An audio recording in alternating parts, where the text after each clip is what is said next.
Pekalongan is famous for its batik. It is well known as Batik City. Pekalongan is the place of batik production. Many batik in Solo, Yogyakarta, Surabaya, and Jakarta come from Pekalongan. There is a big wholesaler batik market in Pekalongan. We call it Pasar Grosir Sutono. You can find many kinds of batik with reasonable price here. By the way, do you know how to make batik? Before we learn how to make batik, we have to know the materials and equipments for batik making. The materials we need are cotton cloth. It is the white cloth on which we will apply the pattern. Wax. It is the material with which we draw the pattern or stamp the pattern on the cloth. Dye stuff. It is chemical substance to color the cloth.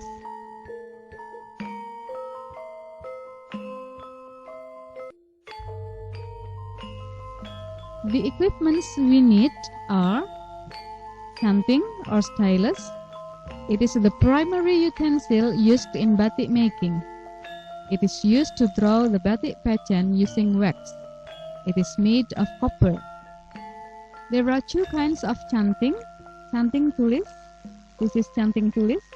It is used as pen and the ink is the melted wax. And the second canting is canting cap. These are canting cap. It is used by stamping it to the cloth. It can produce batik in shorter time than using canting tulis. Then, wajan or pen. It is used to melt wax for drawing the pattern of batik by canting tulis. Of course, pen is accompanied by stove. It is to heat the pen to melt the wax. Then, table for stamping the pattern. It is to make batik cap. It is together with stove and ender. Ender is a copper flat pan to melt the wax. Then, gawangan. It is an apparatus for holding and stretching the cloth while batiking. It is made of bamboo or wood. It is easily moved, light but strong enough. Then, place to dye the cloth. It is usually called slerean. And the last one is a big drum to remove the wax off the cloth. It is usually called lorodan. It is altogether with the fireplace below the drum and containers for water for washing batik. They are placed next to the drum.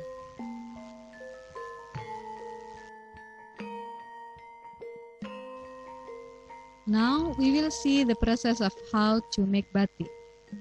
Basically, there are three stages of making batik. The first one is applying the wax to the cloth. It can be done by canting cap or canting tulis. This is applying the wax using canting cap. This process is called ngecap. The second step is coloring the cloth.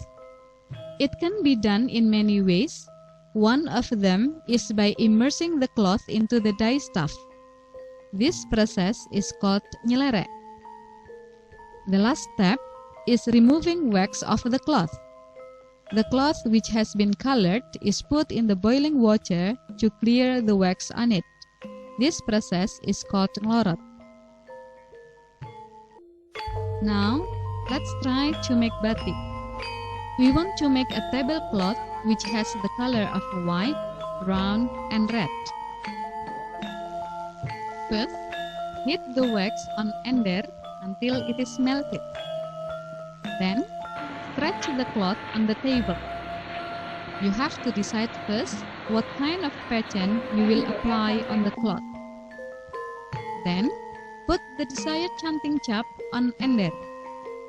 Wait a minute until it is hot. Next, stamp the canting cap on the cloth again and again. One attaches another until it forms the pattern we want. Here is the result. We have finished making the pattern on the cloth using wax.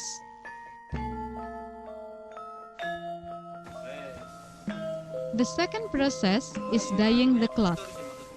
We want this cloth colored white, brown, and red. So, first we have to color it with brown dye stuff. This is the way to make the dye stuff. With a certain measurement, mix the chemical substance and hot water and stir it well. Then, pour the stuff to selerean and make sure it is mixed well with the water in it. After the dye stuff is ready, stretch the cloth in this way, pull it up and down to allow the color to be absorbed by the cloth. Okay, we have got it colored brown. Then dry it. After it is dry, we have to close the parts which are wanted to remain brown with wax. This process is called mironi. It is done by using canting tulis. See, only some parts are closed with the wax. We close them because we want them to remain brown. Here is the result.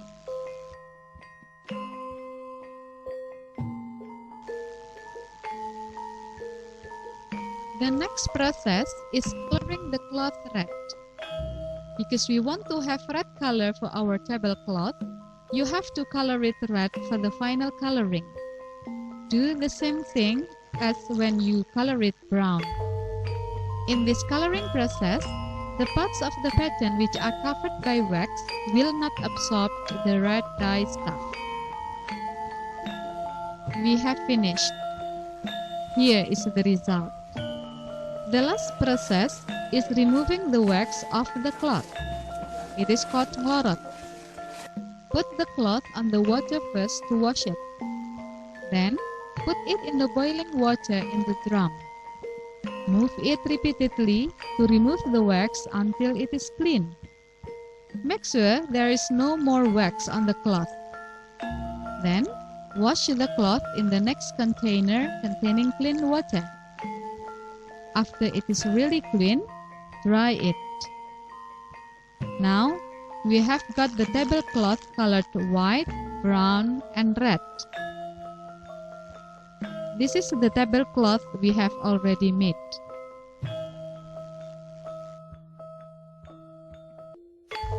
Now, we will see how to apply wax using canting tulis or the process of making batik tulis. First, draw the pattern you want using pencil. Then, prepare the stove and pan to melt the wax, and by canting tulis, apply the wax on the cloth by following the pattern which is in pencil.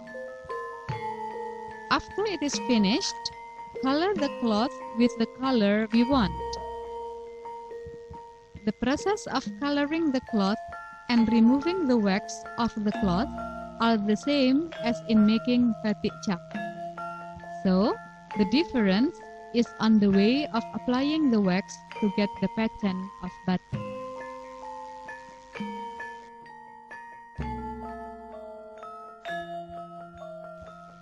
This is another way of coloring. If we want to make colorful batik, we have to color it by applying the dye stuff using paint. This process is called nyoleting. Decide which parts that will be colored red, yellow, blue, brown, or others. Prepare all the dye stuff we need in different small containers with different paints. Apply the desired color on certain parts and do the same thing for the other colors. You have to be very careful in applying the color to make it neat and fine.